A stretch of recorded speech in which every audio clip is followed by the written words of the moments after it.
তো কেমন আছেন সবাই? আশা করি সকলে ভালো আছেন। তো ভালো থাকবেন বলে আশা করি সকলে ভালো থাকেন। আজকে আমি আপনাদের বিদ্যা দিব। কি এটা জানেন? মাত্র 24 ঘন্টার ভিতরে আমি যে কাজটির কথা বলে দিব সেই কাজটি করে আমি যে জায়গার কথা বলে দিব সেই জায়গায় রেখে দিয়ে আসবেন।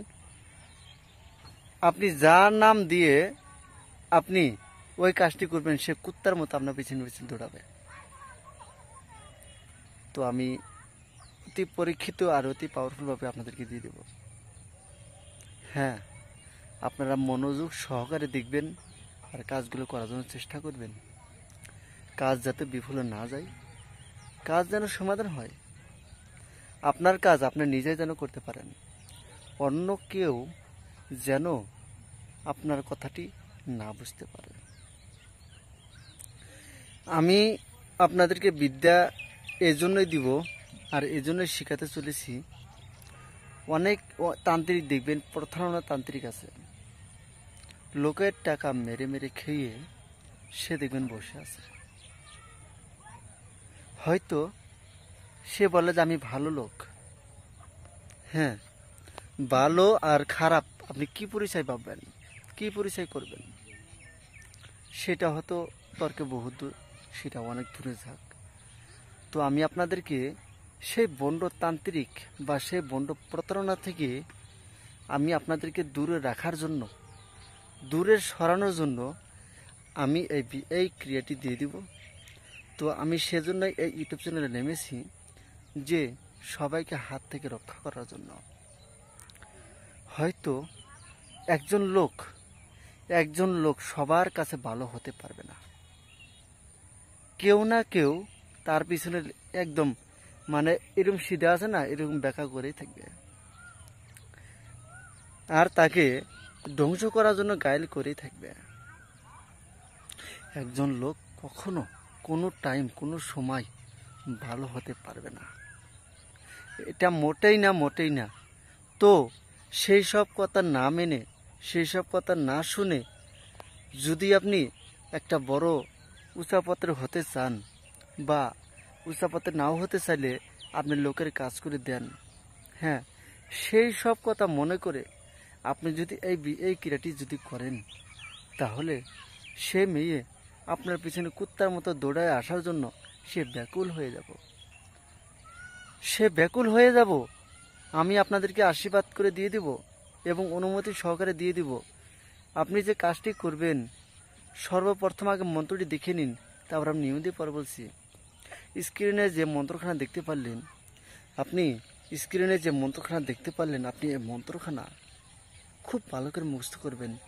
এই মন্ত্রখানা খুব ভালো করে মুখস্থ করার পরে তারপর আপনি কি করবেন জানেন? তারপরে আপনি শনিবার বা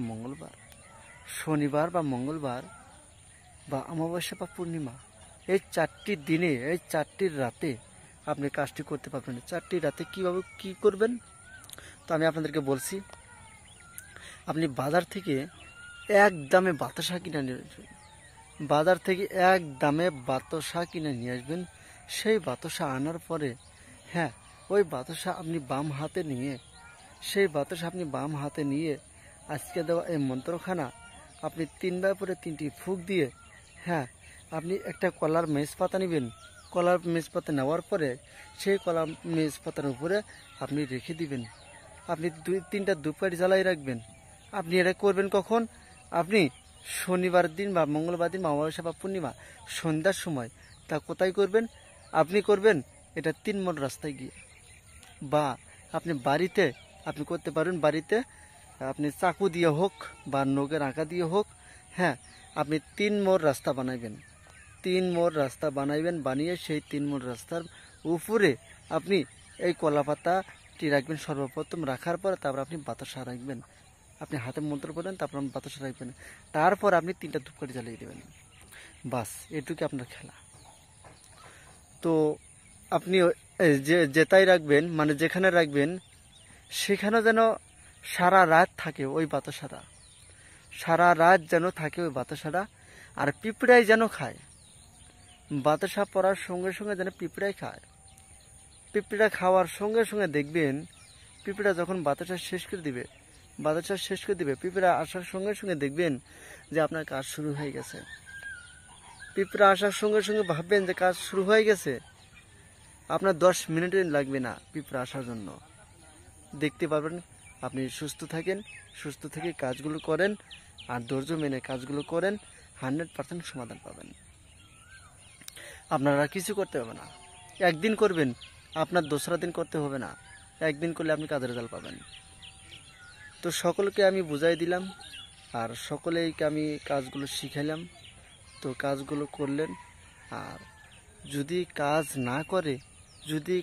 না করে তাহলে আমি আবার করার জন্য চেষ্টা করবেন। আপনি একটি বিদ্যা যদি কাজ করলেন, যদি কাজ না করে আপনি ওই বিদ্যাটি আরেকবার করার জন্য চেষ্টা করবেন। মন্ত্র কাজ করবেই করবে, এর কোনো ভুল নাই। তো সকলে ভালো থাকবেন, সুস্থ থাকবেন। আরেকটি কথা হলো, যারা এখন পর্যন্ত আমার গুরু দীক্ষা নেননি, গুরু দীক্ষা না নিলে তো এইসব যত কিছু করেন, সবচেয়ে থেকে মূল ব্যাধ হলো গুরু দীক্ষার ভিতরে। যদি গুরু দীক্ষা না নেন তাহলে যত শত মন্ত্র কাজ করেন, যদি গুরু দীক্ষা নেওয়ার পরে আপনার 100% করতে পারে, আর যদি গুরু দীক্ষা না নিলে আপনার 80% বা 70% আপনার করতে পারে। এইটুক আপনার গুরু দীক্ষা নেওয়ার পরে সুবিধা। কাজ হবেই হবে, গুরু দীক্ষা নিলে গেলে কাজ হবেই হবে, আর গুরু দীক্ষা না নিলে 70% বা 80% কাজ হতে পারে। তো এখানে বলে আপনাদেরকে আশীর্বাদ করে দিলাম। আর তো সকলে কাজগুলো করেন। তো ভালো থাকেন, সুস্থ থাকেন, ধন্যবাদ।